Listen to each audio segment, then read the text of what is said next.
Karibuni sana kwenye kipindi chetu cha Wadada Center. Asante. Hichi ni kipindi cha fursa kwa ajili ya wadada ambao wanahitaji mitaji, lakini ni kipindi pia kwa ajili ya familia zinazohitaji wasaidizi. Kwa hiyo tuna kazi kubwa tu, yani kazi yetu hapa ni kufanya kampeni kwa habari ya yale ambayo Mungu ametuagiza kuyafanya. Kwa hiyo mimi nawakaribisha sana. Leo katikati yetu kuna wageni na wenyeji. Tunaanza na wenyeji, dada Upendo ambaye ulikuwa Mbeya. Karibu sana. Asante. Hongera sana. Asante. Wewe ulikuja lini hapa kwetu?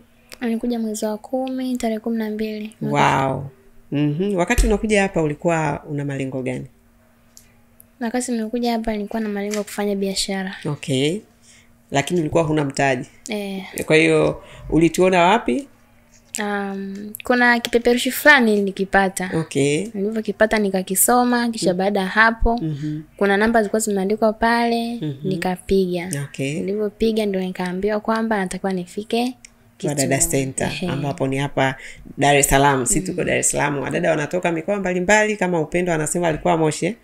Kwa hiyo ulipanda gari kutoka Moshi ukaja Dar. Na ulifika bila shida. Ndio. Ulipokelewa vizuri. Ndiyo. Ukapangiwa kazi. Ndiyo. Na sasa umemaliza mkataba. Ndio. Umefanya na sisi miaka mingapi? Au ndio mwaka wa kwanza? Ndio mwaka wa kwanza. Ndio mwaka wa kwanza. Kwa hiyo dada Upendo, ulivyokuja ulikuwa unahitaji kiasi gani ili ukafanye biashara zako? Kama 3 milioni. Unahitaji 3 milioni.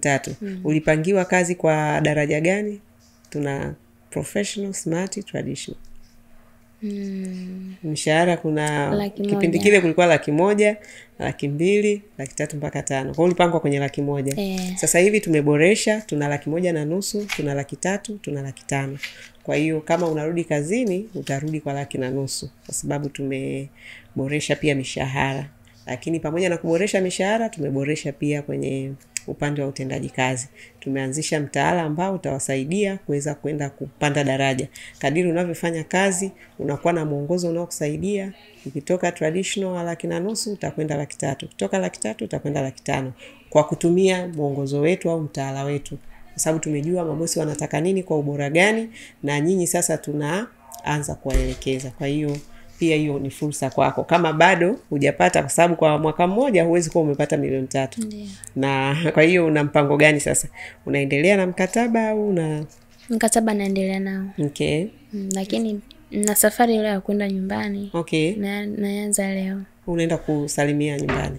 Kuna matatizo niliyapata kidogo siku ya uzuria. Okay. Na kisha baada hapo alinipigia simu akaniambia kuna kitu ambacho nataka kifanyike. Okay. Kwa hiyo kama familia wote tunataka tuwepo. Okay.